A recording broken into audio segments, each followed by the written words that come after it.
আসসালামু আলাইকুম গাইস। এটা হচ্ছে আমাদের বাগান, বাঁশ বাগান। আর এটা হচ্ছে ভুট্টার হই। ভুট্টার হইতে পানি দেওয়ার আগে ভুট্টার হইটা কোপাতে হয়। এখানে দেখতে পাচ্ছেন এই যে আমাদের ভুট্টার হইটা কোপানো হচ্ছে। কোপানোর পরে এখানে পানি দিতে হবে।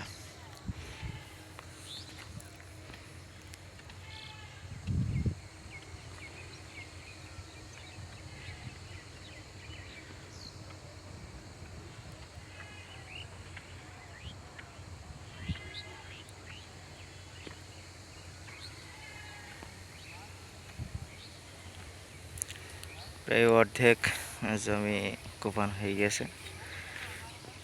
এই যে এটা হচ্ছে গিয়ে কোপানোর আগে, আর এটা হচ্ছে কোপানোর পরে। এই জমিটা কোপালি হয় কি, এই যে আগাছা আছে এইগুলো আপনার মারা যায়।